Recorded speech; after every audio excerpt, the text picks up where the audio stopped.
तो बीजेपी का फैन मैं अटल बिहारी वाजपेयी के टाइम से था। तुम अगर वोट देने का वादा करो, मैं यूं ही मस्त जुमले सुनाता रहूं।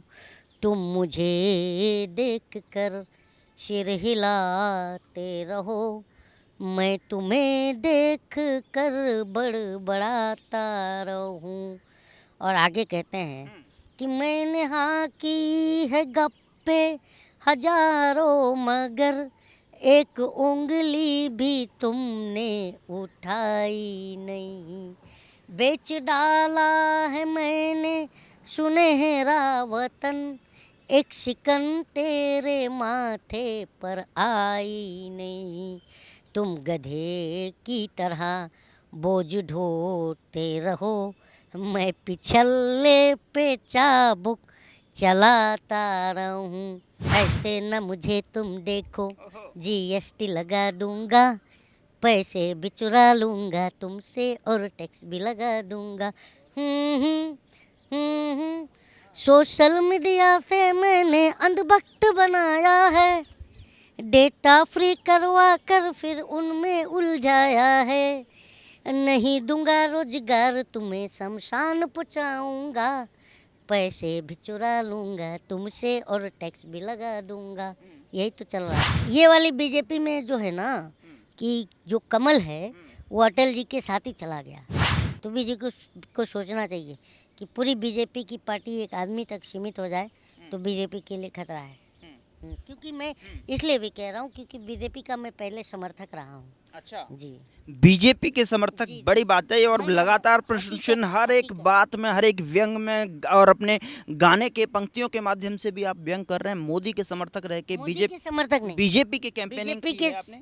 ना कैंपेनिंग नहीं की है, हाँ, पर उनका समर्थक रहा हूँ, वोटर रहे हैं, वोटर रहा हूँ। उनको वोट किया है। वोटर वोटर तो इनको ही किया था। अच्छा 14 में शिवसेना को किया अच्छा था, अच्छा, तो हाँ हाँ 14 हाँ में अलायंस में था हाँ हाँ शिवसेना। हाँ, और मैं जो है कल्याण 24 कल्याण लोकसभा से आता हूँ। अच्छा अच्छा तो मेरा वोट अगर पता कर लें, ये 14 में मैंने दिया था इनको। अच्छा। हाँ, लेकिन लेकिन आज 19 में एनसीपी को वोट किया था। आज आप इसमें जो है प्रशंसन चल लगा रहे हैं हर चीज पे। पहले आप इनके फैन हुआ करते थे। इस नहीं, नीतियां तो का मैं 24 में तो मैं मोदी का फैन नहीं हुआ था, लेकिन मोदी की जो बातें थी, जो वादे थे, जो मैनिफेस्टो के, वो अच्छे लगे थे।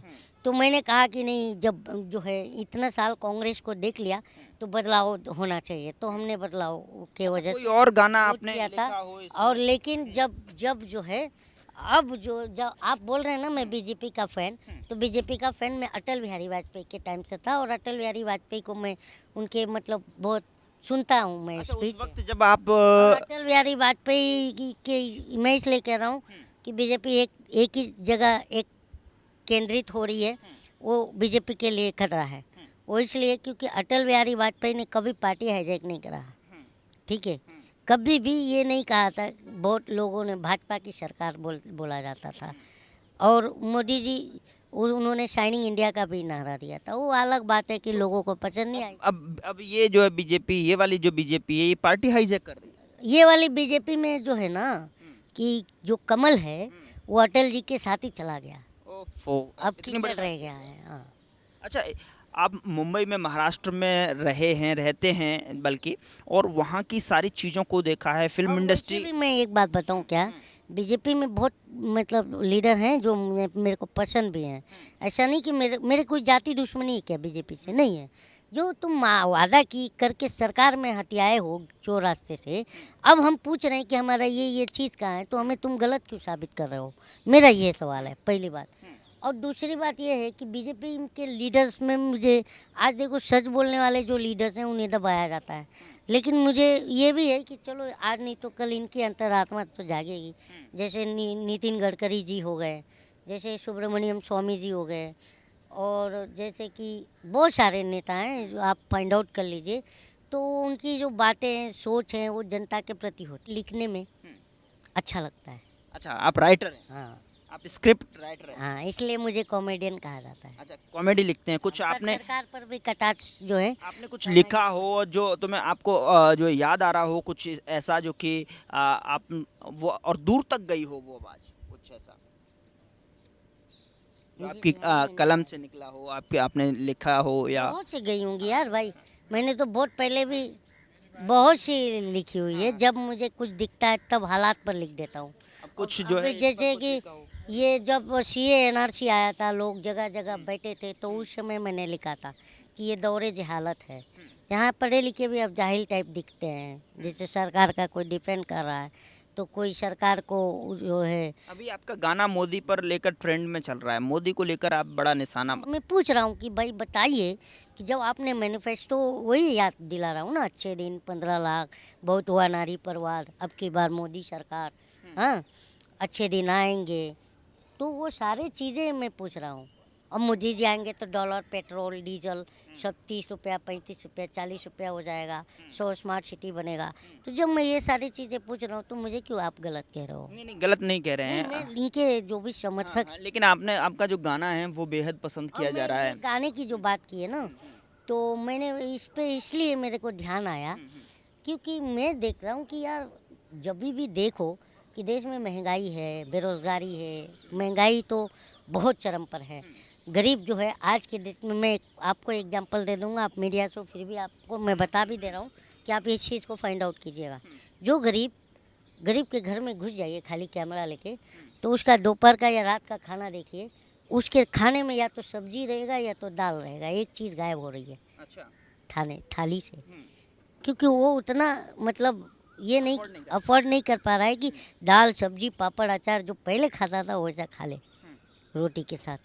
तो यही हो रहा है कि ये ऐसा कर कर के लोग दिन काट रहे हैं। वो ये देख के हमें बुरा लगता है, हम सोशल एक्टिविस्ट हैं, और ये देख के हमें लोगों का बहुत बुरा लगता है। जो आखिर में जो वायरल आपका गाना हो रहा है उस पर अगर गुनगुना तो मैंने यही देखा कि ये जब इतना सब चरम पर है और देश में सांप्रदायिक माहौल भी सही नहीं है, कि सांप्रदायिक सौहार्द जो होता है उसे भी बिगाड़ा जा रहा है। खुद इनके एसपी बघेल ने अभी बोला है ना, इनके मंत्री जो एसपी बघेल, कि चोर रास्ते से मुसलमान उपराष्ट्रपति, राष्ट्रपति बनने के लालच में जाते हैं और यहाँ रहने के लिए ऐसा दिखते हैं, और जब उपराष्ट्रपति, राष्ट्रपति, राज्यपाल बनना हो तो दूसरा मुखड़ा लगा लेते हैं। ये एसपी बघेल उनके जो कानून मंत्री हैं, हाँ, उन्होंने कहा था। तब मेरे को समझ में आया कि यार ये जो है इन्होंने अंधभक्ति की वजह से जीता है चुनाव। अच्छा। तो मैंने ये पता करके कि ये चुनाव क्यों जीत रहे हैं, तब मुझे समझ में आया कि ये अपने अंधभक्तों को कहते हैं कि तुम अगर वोट देने का वादा करो, मैं यूं ही मस्त जुमले सुनाता रहूं, तुम मुझे देख कर सिर हिलाते रहो, मैं तुम्हें देख कर बड़बड़ाता रहूं। और आगे कहते हैं कि मैंने हाँ की है गप्पे हजारों, मगर एक उंगली भी तुमने उठाई नहीं, बेच डाला है मैंने सुनहरा वतन, एक शिकन तेरे माथे पर आई नहीं, तुम गधे की तरह बोझ ढोते रहो, मैं पिछले पे चाबुक चलाता रहूं। तो आपने इस तरीके का लिखा था, लेकिन अब मुझे सुनते सुनते मैं आपके उस सुर में खो गया। क्या ऐसा लग रहा है कि कलीम शेख जो है ट्रेंड जो है सिंगर हैं? क्या मतलब आवाज़, सुर आपके सारे जो है हूबहू मैच कर रहे हैं? क्या है ये भनक कहाँ से? ये क्या महाराष्ट्र से? देखिए ये भनक नहीं है यार, हम लोग कलेक्टिविटी लेखक हैं, इधर से कलेक्ट करते हैं उधर से कलेक्ट करते हैं, तो हम लोग कलेक्टिविटी लेखक हैं। अभी मैं आप जो अभी ये ऐसा लग रहा है कि आपने ट्रेनिंग ले रखी है, इतना अच्छा, इतना ट्रेनिंग नहीं ली है। जब एकदम सुर जो है ऊपर नीचे नहीं जा रहा है। देखिए इस देश का मैं एक जिम्मेदार और सजग नागरिक हूँ, और सबको रहना चाहिए। तो हम जो पक्ष विपक्ष है उनकी कही गई वर्ड और ये न्यूज़ में ये सब मैं बहुत बारीकी से देखता हूँ, और क्या न्यूज़ में भी क्या गलत है क्या सही है वो भी देखता हूँ। तो ये सब चीज़ें निकल करके आती है। अब आपको खुद को पता होगा कि हमारे प्रधानमंत्री साहब ये बोले थे कि व्यापारी साहसी होते हैं, सेना से भी ज़्यादा साहसी होते हैं। तो व्यापारियों ने दबा कर वोट दिया, खूब दबा कर वोट दिया। फिर जब मैं बाजार घुमा हाँ। तो देख रहा हूँ कि बहुत ज़्यादा मंदी है। मतलब मेरे दोस्त मिलने जुलने वालों में से तो बोले भाई 2000 सुनो तो 2000 3000 के लिए भी इधर उधर ऐसा चल रहा है, इसमें आपको भी पता होगा। हाँ। तो मैं पूछा यार ये ऐसा क्यों है? बोलता यार व्यापार ही नहीं चल रहा। बोला तुम लोग तो यार व्यापार तो वो तो झोली भर भर के दिए थे। तब मेरे दिमाग में आया तो मैंने लिख दिया। मैं बोला मोदी जी से कहो कि भाई हमारा व्यापार नहीं चल रहा है तो आप कम से कम 1 लाख 2 लाख करोड़ का एक बूस्टर पैकेज दे दो ताकि हमारे व्यापार भी बूस्ट हो जाए। तो बोलते अरे वो कहाँ से देंगे। तब मैंने लिखा कि व्यापारी कह रहा है कि देखिए सर साहब हमारा रोजगार नहीं चल रहा है। तो साहब कह रहे हैं ऐसे न मुझे तुम देखो, जीएसटी लगा दूंगा, पैसे भी चुरा लूंगा तुमसे और टैक्स भी लगा दूंगा।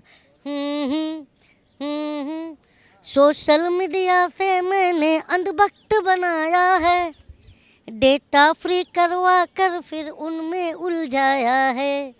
नहीं दूंगा रोजगार तुम्हें शमशान पहुँचाऊंगा, पैसे भी चुरा लूंगा तुमसे और टैक्स भी लगा दूंगा। यही तो चल रहा है।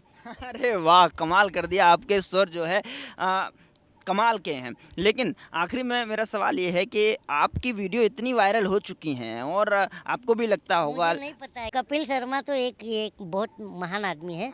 और मैं उसको महान आदमी भी इसलिए मानता हूँ क्योंकि कपिल देखिए आज इस दौर में लोगों के चेहरे पर मुस्कान लाना एक बहुत बड़ा काम हो गया है।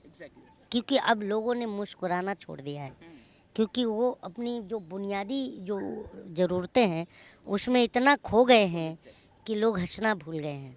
तो ये कपिल शर्मा अगर मेरे आपके माध्यम से वीडियो देखेंगे तो आपको सैल्यूट। अच्छा, ये कपिल शर्मा के लिए क्या कहना चाहेंगे इतना, क्योंकि कॉमेडियन के नाम से मुंबई से आए कॉमेडियन के नाम से मशहूर हो रहे हैं और पहले से मशहूर हैं, हालांकि इस बार ट्रेंड में हैं आप। मैं पहले से कॉमेडी करता था पर मैंने पर्दे पर नहीं करी। मैं पहले से जब मैं स्कूल टाइम पे था ना तब से कॉमेडी करता हूँ और कॉमेडियन का मेरा शौक था। लेकिन अच्छा, स्टैंड अप करते हैं क्या? तो मेरा भाई करने लगा स्टैंड अप ना मैं लिखता हूँ। जब मेरा भाई करने लगा कॉमेडी एक्टिंग में तो तब से मैंने छोड़ दिया कि नहीं मेरा दिल ही नहीं हुआ। अब घर से ही एक्टर निकल गया है तो मतलब एक बड़ा भाई जो है एक्टर, छोटा भाई जो है कॉमेडियन है, आप लेखक हैं, कहीं ना कहीं घर में ही सारी फिल्म चल रही है। मैं भी कॉमेडी लिखता रहता हूँ तो मेरे जानने पहचानने में भी लोग कॉमेडियन ही बोलते हैं मुझे भी। तो मुझे भी मतलब कोई ये नहीं है क्योंकि मैं तो लिखता ही हूँ कॉमेडी। हाँ तो मतलब ये लगता है। और कॉमेडी एक खाने का काम नहीं है, कॉमेडी एक बहुत बड़ा काम है। जैसे कि अगर मैं आपको हंसा दूँ तो मेरे से अच्छा कौन। बिल्कुल। तो ये है। और हंसना भी एक तरह का एक्सरसाइज भी तो है। तो अगर मान लीजिए कि कपिल शर्मा हो या मेरा भाई हो या कोई भी हो, अगर वो मतलब बादल शेख की बात करो मेरा भाई, अच्छा, तो अगर मान लीजिए अगर वो लोग हंसाते हैं किसी को भी, मैं तो बोलूँगा पब्लिक उन्हें सपोर्ट करे क्योंकि लोग पूरा प्रोडक्शन हाउस आपके घर में ही है, मतलब आप लेखक हैं, डायरेक्टर हैं। भाई डायरेक्टर प्रोड्यूसर भी है। ओह माय गॉड, मतलब भाई एक्टिंग भी कर रहे हैं, मतलब ये टैलेंट सारा आपके अंदर है। भाई का जो कंपनी है उसका नाम है आता मूवी एंटरटेनमेंट प्राइवेट लिमिटेड। हाँ। हाँ बॉम्बे में। अच्छा, तो आखिर में क्या कहना चाहेंगे? कपिल शर्मा का कोई इनविटेशन मिल गया आपको बाय द वे के बाय चांस कैसे भी, क्या कहना चाहेंगे? क्या कैसा लगेगा, क्या सोचता है? बढ़िया लगेगा यार। मैं तो कपिल शर्मा का मैं फैन हूँ यार। हाँ तो अगर मिल जाए। गोरेगांव जाने की कोशिश नहीं की? गोरेगांव हमारे घर के इधर ही है, कहाँ बहुत लंबा है, थाना से गोरेगांव कौन सा। जाने की कोशिश नहीं की? जाते रहते हैं हम गोरेगांव, लेकिन हम स्टूडियो वगैरह में नहीं जाते हैं। और मतलब आएगा तो खुशी होगी और खुशी होगी यार, ऐसा जाएंगे दिखेंगे, मतलब अगर दिखेंगे ऐसा दिखेंगे मौका मिला तो मंच क्योंकि कपिल ऐसा भी एज अ पर्सन भी मुझे सही लगता है। पर। चलिए, बहुत बहुत शुक्रिया हमसे बातचीत करने के लिए, समय देने के लिए। तो ये थे कलीम शेख, जिन्होंने तमाम सारे जो अपने हाथों से, अपनी कलम से निकले हुए वो शब्द आप तक पहुंचाए और लगातार आप वीडियो देख ही रहे हैं इनकी किस तरीके से जो है आग कमाल की जो वीडियो है। और सुर तो आपने देख ही लिया किस तरीके के लेखक हैं और किस तरीके की जो कॉमेडी करते हैं। तो फिलहाल इस रिपोर्ट में इतना ही। नमस्कार।